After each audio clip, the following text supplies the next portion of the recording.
Hello friends, welcome back சித்தர்வாக் channel நண்பர்களே.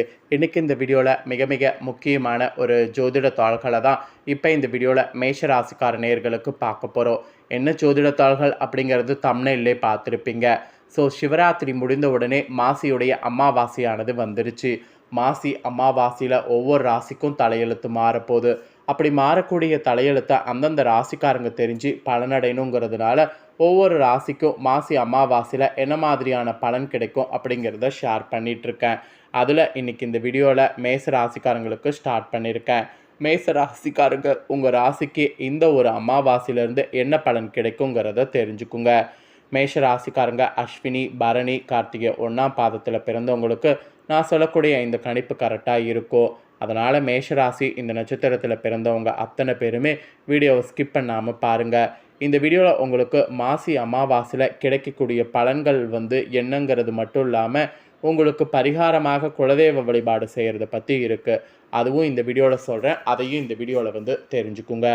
உணர்ச்சிகரமாக பேசி மற்றவர்களை கவரக்கூடிய திறமை கொண்ட மேசராசி அன்பர்களுக்கு இந்த அமாவாசையிலிருந்து எல்லாவற்றிலும் எதிர்பார்த்த நன்மையானது உண்டாக போகுது. பணவரவு ஆக்சுவலி உங்களுக்கு கூடும். கொடுக்கல் வாங்கலில் இருந்த பிரச்சனைகள்லாம் உங்களுக்கு பெருசாக இல்லாமல் எல்லாமே தீரும். நீண்ட நாளாக இருந்த கஷ்டங்கள்லாம் உங்களுக்கு நீங்கும். எதையும் செய்து முடிக்கக்கூடிய சாமர்த்தியம் உண்டாகும். அதனால் எதையும் செய்து முடிக்கக்கூடிய சாமர்த்தியம் இருக்கும்போது புது விஷயங்கள்லாம் செய்துடுங்க. அரசாங்கம் மூலம் உங்களுக்கு லாபங்கள் ஏற்படும். வெளியூர் அல்லது வெளிநாட்டு பயணம்லாம் சாதகமாக இருக்கும். தாராளமாக பயணங்கள் மேற்கொள்ளுங்க. வழக்குகள்லாம் உங்களுக்கு சாதகமான போக்கு காணப்படும். ஸோ அதனால் வழக்குகள்லாம் பார்த்திங்கன்னு வச்சுக்கோங்களேன், நீங்கள் இப்போ எது வேணாலும் முயற்சி பண்ணுங்கள். ஆக மொத்தம் இந்த அமாவாசை உங்களோட லைஃப்பை ஒரு சேஞ்சை கொடுக்க போகுது. ஸோ தொழில் வியாபாரம் செய்பவர்களுக்கு லாபகரமாக தொழில் வியாபாரம் நடக்கும். வாக்குவன்மையால் கூட புதிய வாடிக்கையாளர்கள் கிடைக்க பெறுவது ஈஸியாக உங்களுக்கு அமையுது. அதாவது ஈஸியாக பார்த்திங்கன்னு வச்சுக்கோங்களேன், உங்களுக்கு எல்லாமே இருக்கும். அப்புறம் நீங்கள் தடைப்பட்ட ஆர்டர்கள்லாம் நீங்கள் தொழிலில் முயற்சி பண்ணிங்கன்னா அதெல்லாம் உங்களுக்கு சேரும். அரசாங்க ரீதியில் இருந்து வந்த தேக்க நிலையெல்லாம் உங்களுக்கு மாறும். ஸோ மொத்தத்தில் தொழில் வியாபாரம் செய்கிறவங்களுக்கு லாபகரமானதாக இருக்க போகுது. அப்புறம் உத்தியோகத்தில் இருப்பவர்களுக்கு புதுசாக பதவி உதவி புதிய பொறுப்புகள்லாம் ஏற்படும். எல்லாத்துக்கும் மேலே மேதிகரிகார்கள் கொடுக்கக்கூடிய வேலையை நீங்கள் செய்தீங்கன்னா அது முடித்து அவர்களுடைய நன்மதிப்புக்கு ஆளாவீங்க. இதனால் உங்களுடைய பணி சார்ந்த விஷயமாக குடும்பத்தை விட்டு பிரிந்திருக்க வேண்டிய சூழ்நிலை வரலாம். இது உத்தியோகத்தில் இருக்கிறவங்க அக்செப்ட் பண்ணிக்கிட்டு நீங்கள் இருக்க வேண்டியது அவசியம். அப்புறம் குடும்பத்தில் கூட மகிழ்ச்சியான சுபகாரியங்கள் கொண்டாட்டங்கள்லாம் இருக்கும். கணவன் மனைவியாக இருக்கக்கூடிய மேசராசிக்காரங்களிடையே நெருக்கமானது அதிகரிக்கும். குழந்தைகள் மூலம் மகிழ்ச்சி கிடைக்க பெறுவீங்க. பெரியவர்கள் மூலம் அனுகூலம் உண்டாகும். சகோதரர்களிடம் கவனமாக பேசுவது நல்லது. உறவினர்கள் உங்களுக்கு ஆதரவாக இருப்பாங்க. அதனால் குடும்பத்தில் பெருசாக எந்த ஒரு பாதிப்பும் இருக்காது. பெண்கள் கூட நீங்கள் சாமர்த்தியமான பேச்சின் மூலம் காரியங்கள் செய்தீங்கன்னா முடிக்க முடியும். கொடுக்கல் வாங்கல்லாம் கவனமாக இருக்கணும்.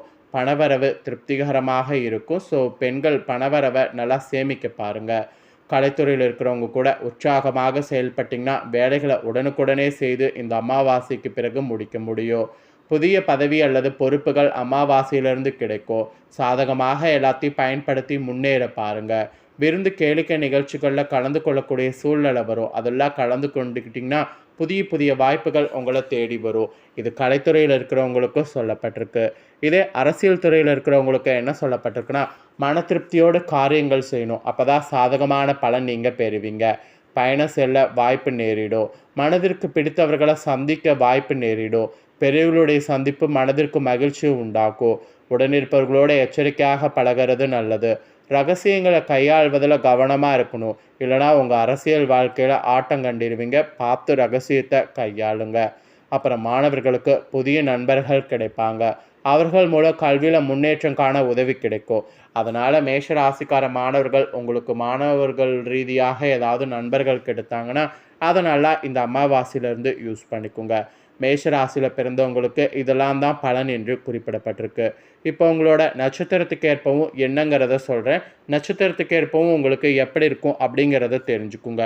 ஃபஸ்ட்டு மேஷராசி அஸ்வினியில் பிறந்தவங்களுக்கு சொல்லப்பட்டிருக்கு. அஸ்வினியில் பிறந்தவங்களுக்கு இந்த ஒரு அமாவாசையிலிருந்து பணவரவு அதிகரிக்கும். விருப்பமானவர்களை சந்தித்து உரையாடி மகிழ்ச்சி அடையறதுக்கு வாய்ப்பு இருக்குது. மன துணிவு ஆக்சுவலி பார்த்தீங்கன்னு வச்சுக்கோங்களேன் உண்டாகும்.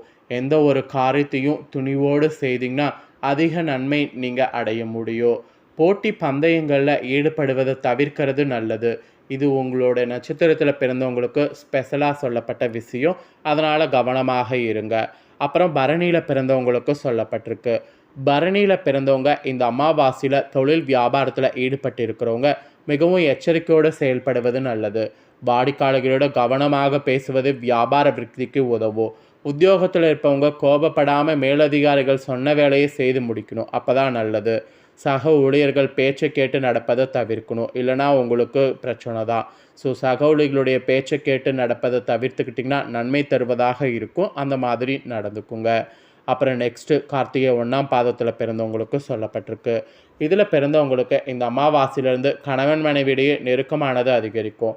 ஆனால் வாக்குவாதங்கள் நிறைய வரும். அதை தவிர்க்கிறது நல்லது. உறவினர்களோடு பேசும்போது நிதானத்தை கடைபிடிக்கணும். அது மட்டும் இல்லாமல் பிள்ளைகள் நலனில் அக்கறை செலுத்தணும். இல்லைனா பிள்ளைகளுக்கும் உங்களுக்கும் இடையே பாதிப்பானது வருவதற்கு வாய்ப்பு இருக்குது. ஸோ நட்சத்திரத்துக்கு ஏற்பவும் உங்கள் ராசிக்கு இதுதான் என்று குறிப்பிடப்பட்டிருக்கு. குறிப்பிடப்பட்டதை ஃபுல்லாக இந்த வீடியோவில் ஷேர் பண்ணிட்டேன். ஷேர் பண்ணதை தெளிவாக இந்த வீடியோவில் மேஷ ராசிக்காரங்க நீங்கள் தெரிஞ்சிருப்பீங்க. ஸோ தெரிஞ்சதுக்கேற்ப நடந்து பலன் பெறுங்க. இப்போ உங்களுக்கு என்ன சொல்ல போகிறேன்னா, பரிகாரமாக மாசி அமாவாசையில் குலதெய்வ வழிபாடு எப்படி செய்யணும் அப்படிங்கிறத சொல்ல போகிறேன். ஸோ மாசி அமாவாசையில் குலதெய்வ வழிபாடு எப்படி செய்யணும் அப்படிங்கிறத தெளிவாக இந்த வீடியோவில் தெரிஞ்சு பலன் பெறுங்க. மாசி மாதம் என்றாலே அது லாபகரமான மாதம் என்று சொல்லலாம். இந்த மாதத்தில் எந்த வேலையை தொடங்கினாலும் அது உங்களுக்கு லாபகரமாக அமையும். அதுதான் ஜோதிடர்கள் சொல்லக்கூடிய கருத்து. அது மட்டும் இல்லாமல் இந்த மாசி மாதத்தில் நீங்கள் செய்யக்கூடிய குலதெய்வ வழிபாடு உங்களுக்கு வெற்றியை தேடித்தரும். அதனால தான் குலதெய்வ வழிபாடு செய்கிறத உங்களுக்கு சொல்கிறேன். மாசி அமாவாசைன்று முன்னோர்களுக்கு செய்ய வேண்டிய திதி தர்ப்பண காரியங்கள் எல்லாம் முடித்துவிட்டு கூடவே சேர்த்து குலதெய்வத்தை வழிபாடு செய்து பிரார்த்தனை வைத்தால் குடும்ப கஷ்டங்கள் உங்களுக்கு தீரும்.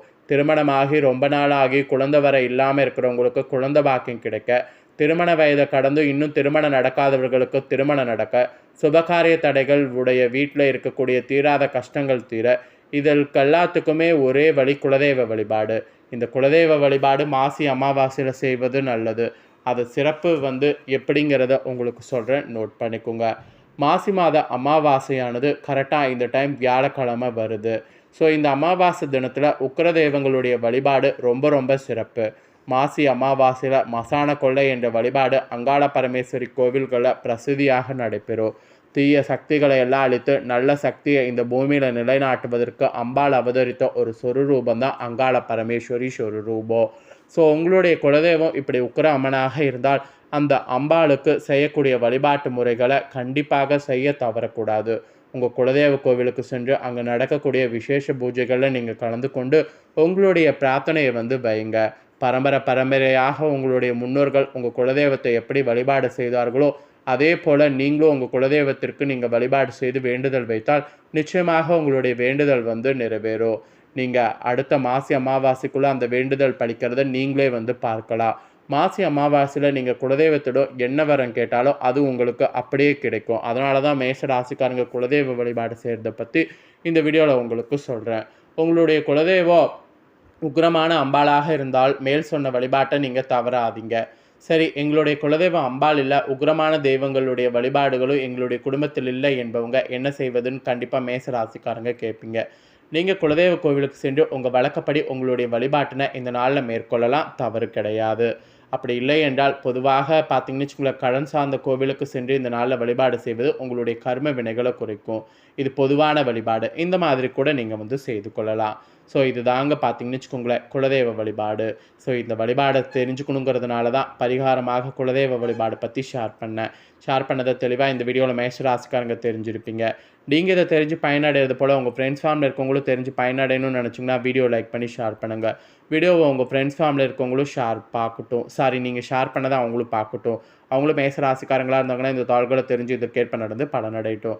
நெக்ஸ்ட்டு நம்ம சேனலில் புதிய வீடியோலாம் போடப்படும். அதை எல்லாத்தையுமே உடனுக்குடனே தெரிந்து கொள்ள மறக்காமல் நம்ம சேனலை சப்ஸ்கிரைப் பண்ணுங்கள். கூட பெல் பண்ண ப்ரெஸ் பண்ணுங்கள். அதை பண்ணிங்கன்னா நான் போகிற மற்ற அப்டேட்டான எல்லா வீடியோஸும் உடனுக்குடனே தெரிந்து கொள்ளலாம். ஸோ மறக்காமல் பண்ணுங்கள். நெக்ஸ்ட் இதே போல் சுவாரஸ்யமாக நான் போடுற புதிய வீடியோலாம் உடனுக்குடனே தெரிஞ்சு பயனடையலாம். வேற ஒரு வீடியோவில் சந்திக்கிறேன். நன்றி.